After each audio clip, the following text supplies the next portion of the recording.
Hello friends, welcome to my channel. இன்றைக்கி நம்ம ஒரு சூப்பரான உப்புமா கொழுக்கட்டையும் அதுக்கு மேட்சிங்கான ஒரு கார சட்னியும் பண்ண போகிறோம். இந்த உப்புமா கொழுக்கட்டை ரொம்பவே சாஃப்டாக இருக்கும்.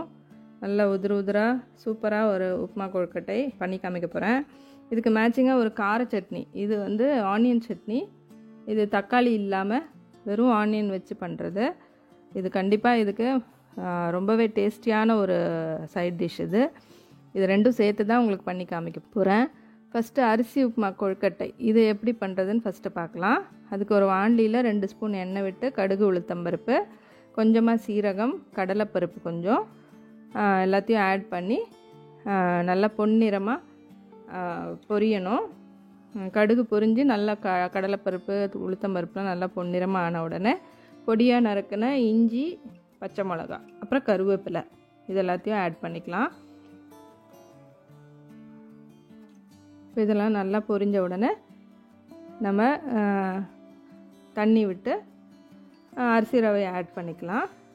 இப்போ பாருங்கள், இது நல்லா பொரிஞ்சிருச்சு. இப்போ தண்ணி ஆட் பண்ணிக்கிறேன். 1 டம்ளர் அரிசி ரவைக்கு 3 டம்ளர் தண்ணி விட்டுருக்கேன். ஏன்னா நம்ம இது ஓப்பனாகவே வேக வைக்க போகிறோம். ஸோ இதுக்கு நிறைய தண்ணி தேவைப்படும். இதுக்கு டேஸ்ட்டுக்கு உப்பு ஆட் பண்ணிக்கலாம். அப்புறமா பெருங்காய பொடி ஒரு டீஸ்பூன் அளவுக்கு. பெருங்காய பொடி இல்லை, கெட்டி பெருங்காயம் தான் இருக்குன்னாக்கா நீங்கள் அதை முன்னாடி எண்ணெயில் கடுகு பொரியும் போதே போட்டுடணும். இப்போ இது நல்லா மூடி போட்டு கொதிக்க விடணும். நல்லா கொதி வந்த உடனே ஒரு 2 டேபிள் ஸ்பூன் அளவுக்கு தேங்காய் துருவல் ஆட் பண்ணிக்கலாம். இது ரொம்பவே டேஸ்ட் கொடுக்கும் இந்த உப்புமா கொழுக்கட்டைக்கு. இப்போ அரிசி ரவை எப்படி ரெடி பண்ணுறதுன்னு பார்க்கலாம். அரிசி ரவைக்கு வந்து 2 டம்ளர் அரிசி போட்டிருக்கேன். 2 கப்பு அரிசி போட்டிருக்கேன். நீங்கள் டம்ளரோ கப்போ எதில் வேணால் அளந்துக்கலாம். அதுக்கு 2 டேபிள் ஸ்பூன் துவரம்பருப்பு, ஒரு 1/2 டீஸ்பூன் மிளகு, 1/2 டீஸ்பூன் ஜீரகம் இது எல்லாத்தையும் ஆட் பண்ணி நல்லா குறைன்னு ஒரு பவுடர் ரெடி பண்ணிக்கலாம். ரொம்ப நைஸாக அரைக்காதீங்க, அப்புறம் களி மாதிரி வந்துடும். இந்த அளவுக்கு கோர்ஸாக இருக்கணும் பவுடர். இப்போ இந்த தண்ணி கொதித்த உடனே தான் இதை ஆட் பண்ணோம். தண்ணி கொதி வந்தோடனே சிம்மில் வச்சுட்டு நல்லா கொஞ்சம் கொஞ்சமாக இந்த அரிசி ரவையை ஆட் பண்ணும்போது அப்படியே கலரிக்கிட்டே ஆட் பண்ணணும், இல்லைன்னா கெட்டி கட்டிடும். இது நல்லா எல்லா ரவையும் இதே மாதிரி ஆட் பண்ணி நல்லா ஒரு மிக்ஸ் கொடுக்கணும். கெட்டி எதுவும் இல்லாமல் இருக்கான்னு பார்த்துக்கோங்க.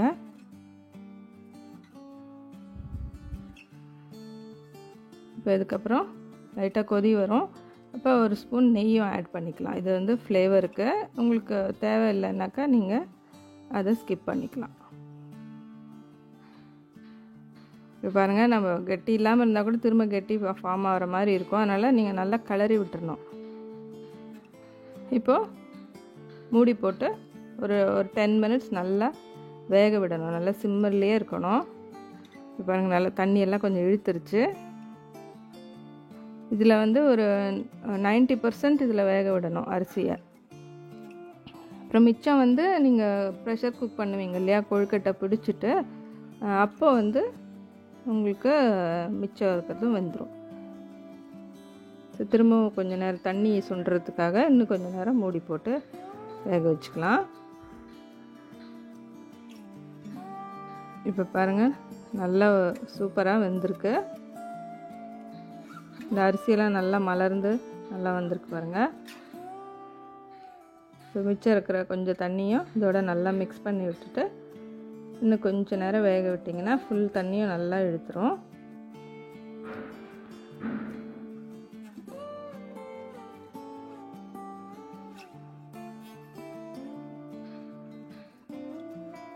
இப்போ இந்த ஸ்டேஜில் நல்லா ஒரு கைப்பிடி அளவு கொத்தமல்லியும் ஆட் பண்ணிக்கலாம்.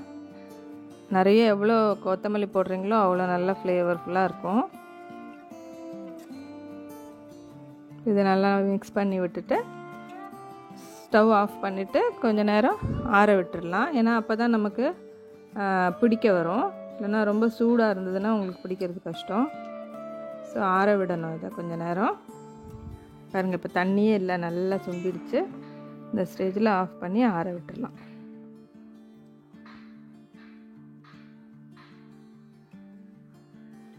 இது அப்படியே நீங்கள் ப்ரெஷர் குக்கும் பண்ணலாம். பட் அதில் பண்ணிங்கன்னா உங்களுக்கு ஒரு மாதிரி உப்புமா மாதிரி நல்லா ஃபுல்லாக நல்லா இதுவாகிடும், களி மாதிரி ஆகிடும். ஸோ ஸோ நீங்கள் இந்த மாதிரி பண்ணிங்கன்னா நல்லா உதிரு உதிராக வரும். ஸோ அதுக்கு தான் இந்த மாதிரி ஒரு ப்ரொசீஜர் பண்ணுறது. இப்போ ஆறிடுச்சு. நல்லா இந்த மாதிரி கொழுக்கட்டை ஷேப்புக்கு பிடிச்சி வச்சுக்கலாம். உங்களுக்கு ரவுண்ட் ஷேப்பில் வேணும்னாலும் நீங்கள் பண்ணிக்கலாம். ஸோ இதெல்லாத்தையும் இப்படி பிடிச்சி வச்சுக்கலாம் ஃபஸ்ட்டு.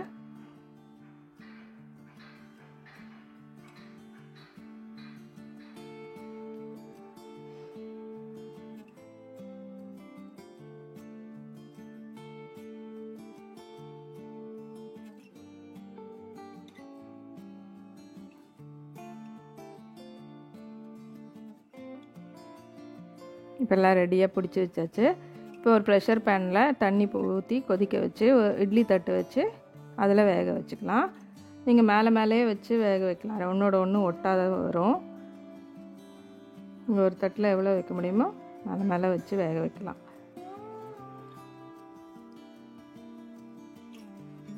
இது உங்களுக்கு சின்ன சைஸாக வேணுனாலும் பண்ணிக்கலாம் இந்த கொழுக்கட்டையை. பட் நீங்கள் பெரிய சைஸ் பண்ணாலும் நல்லா தான் வேகும் உள்ளெல்லாம். இப்போ நல்லா மூடி போட்டு வெயிட்டெல்லாம் போடக்கூடாது. இட்லி வேக வைக்கிற மாதிரி தான் போட்டு நல்லா ஆவியில் ஒரு 10 மினிட்ஸ் வேக வைக்கலாம். சூப்பராக வெந்திருக்கு பாருங்கள். இது நான் உங்களுக்கு உடச்சி காமிக்கிறேன் பாருங்கள். அவ்வளோ நல்லா உதிரு உதிராக ரொம்ப நல்லாயிருக்கும். பாருங்கள் எவ்வளோ சூப்பராக இருக்குது. இது ரொம்பவே டேஸ்டியாகவும் இருக்கும். இப்போது இதுக்கு மேட்சிங்கான ஒரு சட்னி ரெடி பண்ணலாம். ஒரு வாண்டியில் 2 டேபிள் ஸ்பூன் அளவுக்கு எண்ணெய் ஆட் பண்ணிவிட்டு அதில் ஒரு 2 டேபிள் ஸ்பூன் உளுத்தம்பருப்பு, 4-5 வரமிளகா, அப்புறம் 2 பெடிகை மிளகா. இது கலருக்கு. உங்களுக்கு காரம் ஜாஸ்தி வேணும்னா 1-2 மிளகா ஆட் பண்ணிக்கலாம் இன்னும் கொஞ்சம். இப்போ இது நல்லா பருப்பெல்லாம் பொன்னிறமாக கலர் மாறணும். இதில் வெறும் பருப்பு, மிளகா, வெங்காயம் தான், தக்காளி கிடையாது. ஸோ நீங்கள் இது தக்காளி ரொம்ப காஸ்ட்லியாக இருக்கிற டைம்லலாம் இந்த சட்னி சூப்பராக பண்ணலாம். இது இந்த கொழுக்கட்டைக்கு மாத்திரம் இல்லை, இட்லி தோசைக்கெல்லாமே நல்லாயிருக்கும். இது பொங்கலுக்கு அதுக்கெல்லாம் கூட நீங்கள் பண்ணலாம். இப்போ அது பொன்னிறமாக ஆன உடனே பருப்பெல்லாம் பொன்னிறம் ஆன உடனே வெங்காயத்தை ஆட் பண்ணிக்கலாம். இல்லை வெங்காயம் நிறைய ஆட் பண்ணிக்கலாம். நான் 3 பெரிய வெங்காயம் ஆட் பண்ணியிருக்கேன். சின்ன வெங்காயமாக இருந்ததுன்னா 4 கூட ஆட் பண்ணிக்கலாம். இந்த அளவு பருப்புக்கு மிளகாய்க்கு. உங்களுக்கு ஜாஸ்தி குவான்டிட்டி வேணும்னா அதிலே நீங்கள் மல்டிப்ளை பண்ணிக்கலாம். இது நல்லா வெங்காயம் வதங்கணும். இந்த பச்சை ஸ்மெல்லாம் போய் நல்லா சுருளை வதங்கணும். அப்போ தான் டேஸ்டியாக இருக்கும் சட்னி.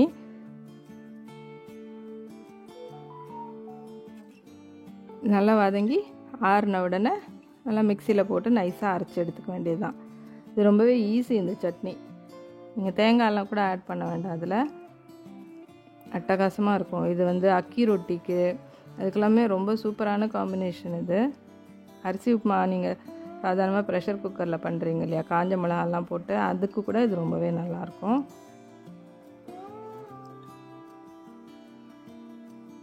இப்போ இதுக்கு கூட புளி இது கண்டிப்பாக ஆட் பண்ணோம். ஏன்னா புளிப்பு தக்காளி இல்லை இல்லையா, அதனால் புளி கண்டிப்பாக ஒரு நெல்லிக்காய் சைஸ் ஆட் பண்ணிவிட்டு உப்பு டேஸ்ட்டுக்கும் ஆட் பண்ணிவிட்டு நல்லா நைஸாக அரைச்சிக்கணும். இதுக்கு தாளிப்பு தேவையில்லை. உங்களுக்கு தேவைன்னா தாளிச்சிக்கலாம். நான் தாளிக்காமல் தான் பண்ணியிருக்கேன். இந்த சட்னி ரொம்பவே அட்டகாசமான ஒரு மேட்சிங்கான சைட் டிஷ். இதுக்கு கண்டிப்பாக ட்ரை பண்ணுங்கள். இந்த காம்பினேஷன் உங்கள் வீட்டில் பண்ணி பாருங்கள். ரொம்பவே நல்லாயிருக்கும். எல்லாருக்கிட்டேருந்தும் பாராட்டு கிடைக்கும் உங்களுக்கு. கண்டிப்பாக இது ட்ரை பண்ணிவிட்டு உங்களோட ஃபீட்பேக் எனக்கு கொடுங்க. இந்த வீடியோ உங்களுக்கு பிடிச்சிருந்ததுன்னா இந்த சேனலுக்கு சப்ஸ்கிரைப் பண்ணுங்கள். முடிஞ்ச அளவுக்கு உங்கள் ஃப்ரெண்ட்ஸ் அண்ட் ரிலேட்டிவ்ஸ்க்கு ஷேர் பண்ணுங்கள். மீண்டும் உங்களை இன்னொரு வீடியோவில் சந்திக்கிறேன். தேங்க்ஸ் ஃபார் வாட்சிங். Happy cooking.